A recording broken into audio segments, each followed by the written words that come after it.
weep, grana weeping, and welcome back to my channel. And today we're going to be checking a look at a bot that's been around for a while, but seeing as we've just had Christmas over here in the UK, my brother bought me this one for Christmas, so I thought I'd check a look at it on YouTube and give you my thoughts. So this is the Decepticon Sparkless bot from the War for Cybertron trilogy. So this is actually going to take us all the way back to the beginning of the War for Cybertron trilogy, because this is actually from the Siege line. So it's a rework of Barricade, a recolor of the Barricade figure, so you'll see a lot of similarities between those two figures, but this one does have a beautiful paint job. So as we always do on this channel, let's start off by checking a look at the box, and this is one of the Netflix specials. So we get the lovely white and red box art all over it, and then you've got the kind of, I always get this one wrong. Is it sepia or something? The one with the red Instagram filter on the side on that awesome War for Cybertron box art. Unfortunately, we won't see this box art anymore, unfortunately, now that we've moved into Legacy. So this may be the last time that we look at this on this channel. Very, very nice. Awesome artwork, even though this is from the War for Cybertron line, and this actually was a Siege figure. This is still the Kingdom artwork that we have here, so that's quite an interesting mix here on the figure itself. We get War for Cybertron trilogy authentic Autobots. On the back we get the Sparkless bot, which, as I said, is a rework of Barricade. We transform this in 15 steps. We get the car mode here as well, Sparkless Decepticon bot, and don't eat your children because they have small parts. And then on the side we get the artwork for this one, which I do believe is Barricade's artwork, or a close-up of Barricade's artwork. Awesome Decepticon kind of graffitied on symbol. On the bottom, little lion. On the inside as well, you can see there's a Decepticon symbol as the kind of back plate, and then there's some bits where the bot itself was kind of tied in as well. Awesome artwork. On some of them, you get the Decepticon symbol in full, or even the Autobot symbol in full, and that's really nice as well. So if you want to display this thing just in its box, it's pretty just to be able to do that. He also comes with the Destructions from the War for Cybertron line. Very nice in the blacks and the purples. Transformation is very easy on this, and it looks great in both modes. So we get the car mode, and we get a little look at the bot mode and his accessories. All in all, that's everything that it comes with. First we check the box, then we check the bot inside. So now we check this alt mode out here, and it's a pretty nice looking alt mode. So this is from the first season of the War for Cybertron trilogy, where they go into the Rust plane and all of those Sparkless bots come up out of the thing. You got the Sparkless Seekers, and then you also had these Sparkless bots as well that, like I say, are just a redo of Barricade. Now the big difference on this one, obviously, is that rust all over it, because this thing has been in the sea of rust for a long time, and they have done a fantastic job on this rust. I absolutely love this paint job. I didn't think I would love it as much as I do. You think it's going to be rough. It's a bit weird, because when you look at it, you think that's going to be rough to the touch, and it's not rough to the touch. So sensory wise, it's a little bit bizarre, but the finish that they have on it, especially in this alt mode, I guess for those car collectors around you, it gives it that rat look, which you can get their bugs in a rat look and things like that. Very cool. I mean, this alt mode, this Cybertronian alt mode for both Prowl and Barricade, I'm a huge fan of anyway, but this just looks fantastic in this. And the only thing I wish it had done something with is just added the rust here. Maybe this was covered up when he was in the sea of rust, so it's just a little bit unaligned, I guess, as we go through everything. The wheels maybe could have done with some rust as well, but apart from that, fantastic. I mean, you can see the quality that everything started off with in the War for Cybertron line, because these aren't on pegs. These are actually proper wheels. I really wish you'd have carried on doing all the wheels for this when we got into Kingdom and when we got into Earthrise, but hey ho, they got a little lazy. Plexiglass here, the plastic bit here, very, very cool. Different to what we get with the other ones because it's a little bit darker, so you can't see the kind of machine parts inside it. When we do the comparisons, I will show you that. Rolls very, very well, even on my very smooth floor. Ground clearance on this, as always with this, is very, very limited. You just have to make sure that that transformation is absolute perfection because it is very, very tight on the old ground clearance, but very, very cool. Accessories, accessories. Yep, this boy has got some accessories. So, same with Prowl and Barricade. First thing it comes with is sirens. Brown sirens. This one has some brown sirens. You can just plop on the top there. It's got that look of a Cybertronian police car. Maybe the bad one or the good one. Obviously, like I said, when you look at the head sculpt, this is Barricade, so we would go with this being Barricade. Also, we know it's Barricade because he comes with dual guns. So the dual guns also go into it. On this mode, again, Hasbro, I wish you'd have carried the paint job on from this onto the guns. This matches quite well, but these do look a little bit new shiny to go on this.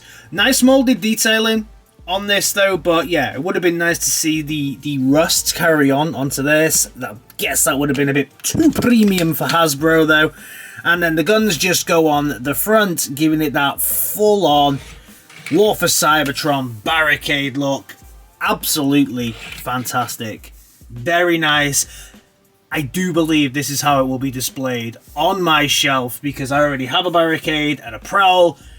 This one I think looks fantastic like this. Time for some comparisons now, and we'll start with the kind of mold mates, I guess, with Barricade here, and then we also have the Prowl here as well. So together they make quite a formidable lineup here. Very, very cool. I'll do the comparison really though with its actual mold mate, and this is where you can really see the difference with this glass makes here. The browner glass hides these kind of Cybertronian elements here, and you can just see the difference on the paint job from this to this kind of just the black finish, and then this one with all of that rust. Looks great. This one does have some very, very nice flared purple here on the rims, whereas this one is just straight black, but the paint job that they have done on this one is incredible. There's no differences in molding or anything like that on any of the guns. It is just a paint job, no Decepticon badges, no nothing, but what a pair. They do look incredible together on the shelf. I love the Cybertronian mode on these. Transformation time then, and the first thing we're going to do is we're going to remove this and we're going to remove this. This can actually stay on. Now, you never have to remove that, so that's cool. So remove the gun. Remove the gun. We'll bring you back once we have a bot mode. And then the next thing that I always do is just bring out these doors. So if you bring out the door, there we go, that'll just pop out there, and then next of all just pop this door out here, and then you'll loosen. Everything will get all loosey-goosey. So the first thing we do is we just bring out the feet and unattach it like that. Once we do that, swivel, swivel, swivel that all around, bring this down, undo the feet, bring the foot, and then he's got little high heels at the back, and there's little high heels there at the back as well, so that'll sort pretty much everything out for the foot. You just angle it down and angle it down. Then on the side here we will bring the arm up and bring the arm up and out and out. This one here, we need to fold that down and pivot that down as well, and then once we bring everything down, click it into place, and then bring that fold down, turn it round, fold it down, and there we go. Super simple. Alright, so now we have our Sparkless bot in his bot mode, and doesn't he look Birdie. We already know that this is a fantastic figure from when we've done the Prowl and from when we've done the Barricade, but let's check a little look in here and see what they've done here. So he's got the green face, some awesome looking red eyes, and that rust that carries on into his crest at the top. Absolutely fandabidozy. This rust area that all carries over from that alt mode just makes him look very, very cool. Also here, they've done some rust on these bits, but unfortunately, they gave up then. Hasbro, it's kind of, it would have been good to get rust here, rust here, rust here, rust here, rust here, rust here. We've got the rust on the feet, everything that kind of shows on the alt mode apart from this, which is good that they still rusted. But it would have been nice to get everything else kind of rusted as well. This figure does look great like this, but yeah. It's a shame that Hasbro almost gave up on the gimmick that they were trying to achieve here with this one, because it would have been just phenomenal to get this rust effect actually all over the figure. It does look good still though. Then as we move down the legs, the rust kind of disappears at this point, and then we get that browned up glass. Almost like a beer bottle type glass for these ones. Very, very, very nice. Very different look to what we got with Barricade, who's very purpley, and from the Prowl figure as well. Round to the back, as always with this figure, it's a little bit sketchy when we get round to the back and a little bit gappy. There are some great filler kits that we can get for this, but that has always been a challenge with this figure, that round the back, everything's just a little bit hollow. But from the front, epic. Articulation then on this figure, we get some heat, we get some down, some up, some down, some up. And then the doors, we get some articulation here at the doors, so you can have them in, you can have them out. That's pretty much it, it's what doors do. Then we get some articulation, full 360, some ups, some downs. You can also angle this shoulder piece to wherever you want the shoulder piece to be as well, which is pretty cool. Then we also get a full 360 here and a 90-degree bend basically on the arm, and then the hands will also rotate a full 360. At the waist we'll get a full 360 at the waist, but no ab crunch on any of these figures. We'll also get some great bending here, and the leg will go all the way to the front, all the way to the back, and out to the side, and I believe he'll ninja kick as well. Very, very easy. Easy. The knee bend is hyper extended on this due to the transformation, so you get some great knee bend there.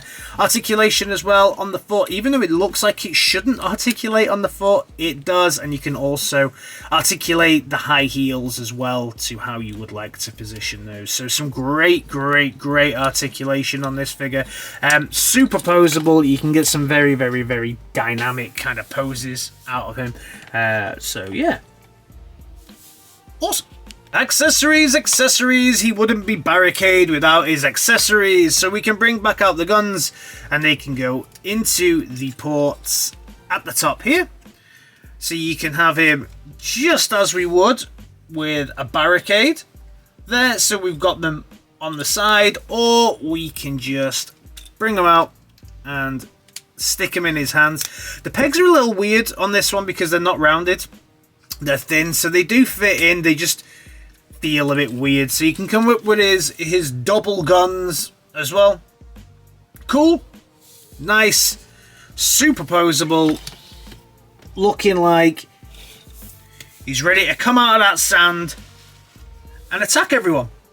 Okay, so now it's time for the comparison. So now we'll start off with Barricade. So we can see here, we have the Barricade figure here on the side, and then we'll also bring in Prowl as well, so we can see all three of them together. And again, they look amazing together. Absolutely phenomenal figures, all the way back to the beginning of the War for Cybertron line, when you remember the actual quality that we were getting there. Pushing Prowl out the way so that we can have a closer look at these two. You can really see here with the difference between the head sculpts Obviously this one's got the red and the gold and the purple. This one with just the green, so you can see the difference that it makes there. I love the fact that it's all rusted out. Like I say, I just wish that it carried on. There's no molded differences between these two whatsoever, but there is that amazing paint job. Very, very, very cool. So, final recommendation, and would I recommend this figure? I would definitely recommend this figure, especially if you don't have a Prowl or a Barricade yet. I know that this one is available in a lot of Smith's toy shops and things like this, so this one is a little easier to get as well. It takes you right back to the beginning of the War for Cybertron line, and it is one of the better molds out there. You can also get some rusted out Seekers and all these kind of things as well. So yeah, I would definitely recommend picking this up. He could fill a space as a dead Barricade in your collection, which is the position that he is going to fit within mine, alongside the alive Barricade. Thanks again to my brother for sorting this one out for me for Christmas. Absolutely awesome. Love it. Let me know your thoughts down in the comments, and I'll see you in my next video. Alright guys, in a bit. Peace. Peace.